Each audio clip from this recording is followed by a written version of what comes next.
ये कलयुग में राधा नाम करुणा समुद्र में है, आप ये समझ लो। ये आगम निगम पुराणों में अगोचर है, ये वृंदावन की भूमि से प्रकाशित है, ये पराविद्या है। बड़े भाग्यशाली होंगे जो इस राधा नाम का आश्रय ले लेंगे। शरीरम श्री वृंदावन भुवि सदा स्थापय मनः।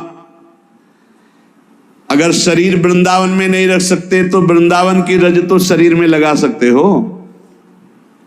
देख लो, अगर हमारी प्रार्थना आपके कान तक पहुंच रही हो, आप स्वीकार कर लें। गिरिराज जी की परिक्रमा की रज, वृंदावन की कहीं भी रज लेकर उसको चाल करके एक पात्र में रख लो। जैसे पाउडर लगाते हो, थोड़ी ऐसे रज लिया, पूरे शरीर में स्नान के बाद लगा लिया। देख लेना, शरीर में रज लगी है तो तुम्हें वृंदावन धाम निश्चय प्राप्त होगा। निश्चय, निश्चित हमारे वचन मान लो, तुम्हें वृंदावन की प्राप्ति होगी। शरीर छूटने पर तुम नित्य धाम वृंदावन जाओगे, कभी नारकी गतियों को प्राप्त नहीं होगे।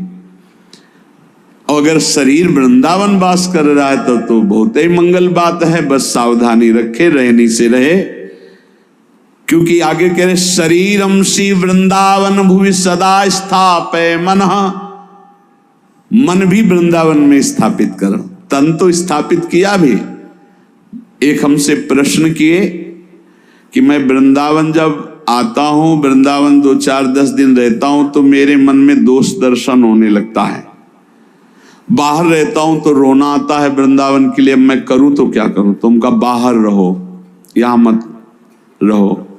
आओ एक दिन दर्शन करो, भाग जाओ यहां से, क्योंकि तुम्हारे अंदर अभी क्षमता नहीं, भाव बिगड़ जाता है। तो यहां रहकर भाव बिगाड़ोगे तो सब बिगड़ जाएगा। बाहर रहकर अगर वृंदावन का चिंतन करके आंसू बहते हैं तो धन्य भाग है। शिव वृंदावन को चिंतवन यह दीप उर्बारी, कोटि जन्म के अगतम ही काट करे उजियार। कभी कभी आ गए, दर्शन कर गए, सत्संग सुन गए, और रोज मोबाइल से सत्संग सुना, नाम जप किया, और वृंदावन का चिंतन करके अगर रोना आ जाए, फिर क्या कहना है? ये उत्तम है। वृंदावन